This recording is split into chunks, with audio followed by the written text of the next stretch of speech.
राष्ट्रपति उम्मीदवार के तौर पर द्रौपदी मुर्मू को उतारा गया है। बहरहाल इस कड़ी में आज नामांकन हो चुका है, लेकिन ऐसे में अब सवाल उठता है कि क्या उत्तर प्रदेश की बड़ी भूमिका रहने वाली है मतदान के तौर पर, क्योंकि विपक्ष के कई बड़े दल हैं जो कि साथ खड़े होने के लिए तैयार नहीं है। ऐसे में इस तमाम मुश्किलों से भाजपा कैसे निकलेगी, एनडीए अपने संगठन को और मजबूत कैसे करेगा, वोटों का समीकरण कैसे बदलेगा, इन तमाम मुद्दों को लेकर बातचीत करने के लिए फिलहाल मेरे साथ मौजूद है उत्तर प्रदेश से स्वतंत्र प्रभार राज्य मंत्री नरेंद्र कश्यप जी, जिनसे हम बात करने वाले हैं। नरेंद्र जी, सवाल ही जो है आपने सुना होगा मेरा शुरू में, लगभग 12,000 वोटों की गिनती कम पड़ रही है मतदान को लेकर। अब यहाँ पर सवाल खड़ा होता है बीएसपी को लेकर और सपा को लेकर। कौन सा खेमा है जो लगता है आपको कि एंड मोमेंट में साथ आने को तैयार हो सकता है?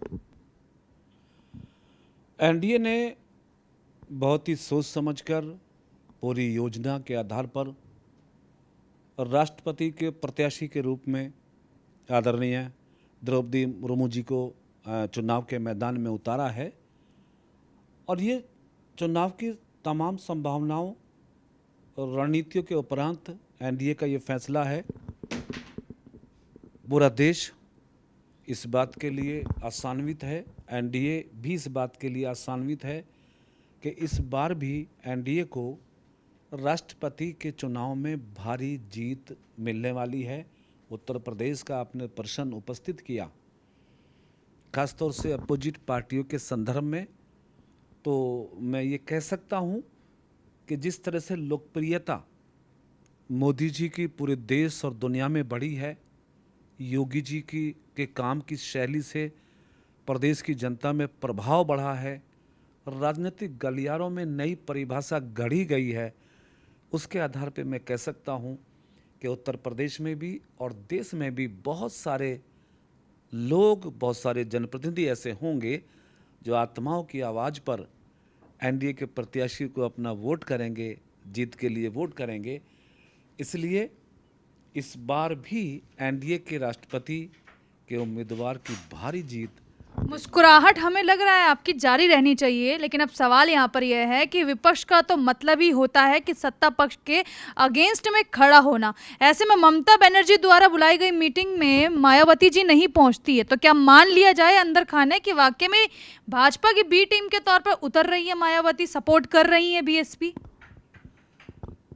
भारतीय जनता पार्टी को किसी भी बी टीम की शायद अब ज़रूरत नहीं है, पहले भी ज़रूरत नहीं थी, लेकिन इतना तो देश समझता है, देश के लोग समझते हैं कि एनडीए के घटक दल का समन्वय बहुत मजबूत है।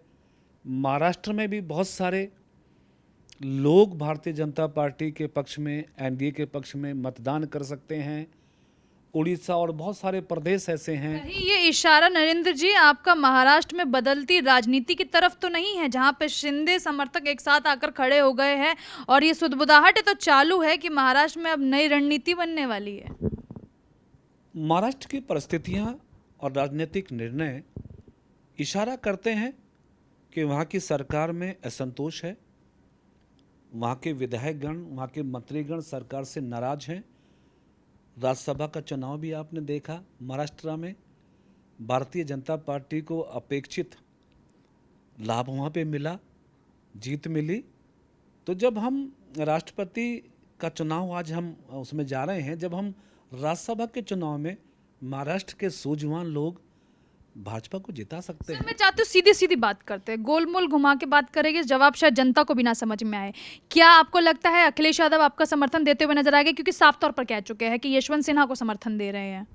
देखिए, उनका फैसला वो जाने।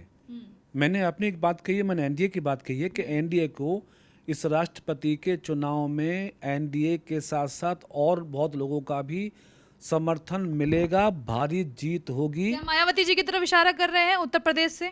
ना, उनके बारे में मैं नहीं कह सकता हूं, लेकिन राजा भैया शिवपाल यादव, बहुत लोग हैं उत्तर प्रदेश में जो इस बार एनडीए के पक्ष में मतदान। बड़ी भूमिका उत्तर प्रदेश की रहेगी। 15% लगभग जो है वोटों की गिनती का आधार ही उत्तर प्रदेश है। ऐसे में आप लोगों को लगता है कि आप इन विपक्ष के लोगों को मनाने में कामयाब हो पाएंगे?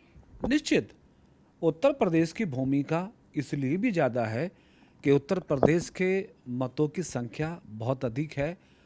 उत्तर प्रदेश में हालांकि खुशी की बात है कि भारतीय जनता पार्टी एनडीए का अपना एक प्रचंड बहुमत है, लेकिन वहाँ फिर भी बहुत सारे दल ऐसे हैं जो भारतीय जनता पार्टी के साथ नहीं भी हैं, लेकिन राष्ट्रपति के चुनाव में वो एनडीए के साथ। चलिए, बैक हैंड की आप बात कर रहे हैं कि तैयारी लगभग हो चुकी है। अगला सवाल महाराष्ट्र को लेकर ही है मेरा। क्या एकनाथ शिंदे के पीछे भाजपा का सबसे बड़ा सपोर्ट है?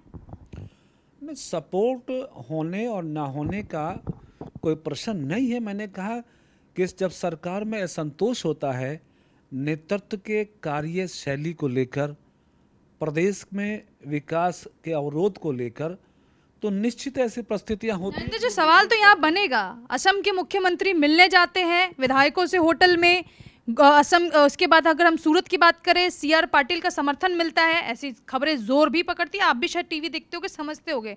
आपको लगता है समय आ गया है महाराष्ट्र में परिवर्तन का और सरकार बनाने का? भाजपा लगभग कैसी तैयारी में है? ये अगर महाराष्ट्र की जनता ये चाहती है कि भारतीय जनता पार्टी को वहाँ सरकार में होना चाहिए, तो हम क्यों ऐतराज करेंगे, हम क्यों मना करेंगे? हम भी कोशिश करेंगे हाँ भारतीय जनता पार्टी की सरकार बने। तो परिस्थितियां हैं अब दिन प्रतिदिन। कोशिश कितनी तेजी से जारी है? ये पार्टी का शीर्ष नेतृत्व तय करता है, महाराष्ट्र का नेतृत्व तय करता है। इससे मेरा संबंध, क्योंकि मैं उत्तर प्रदेश का मंत्री हूँ, लेकिन मुझ संभावनाएं जो लगती हैं, जो राजनीतिक अनुमान लगता है, मैं उसके आधार पे अपना विश्लेषण कर रहा हूँ कि हो सकता है कि महाराष्ट्र में भी भारतीय जनता पार्टी को सत्ता में आने का मौका मिल जाए। चलिए, होगा या फिर हो सकता है, ये तो भविष्य तय करेगा। लेकिन साफ शब्दों में उत्तर प्रदेश से तो आवाज उठ चुकी है कि महाराष्ट्र में परिवर्तन की धार बहती हुई नजर आ रही है। यही वजह है कि उद्धव ठाकरे और एकनाथ शिंदे के बीच में सरगर्मियां देखने के लिए मिल रही है। तो क्या इसका सीधा फायदा भाजपा को मिलेगा? इसके लिए लगता है शायद अब कुछ ही दिनों का इंतजार करना पड़ेगा। कैमरा पर्सन अंकित के साथ मैं भावना, R9 न्यूज़ दिल्ली।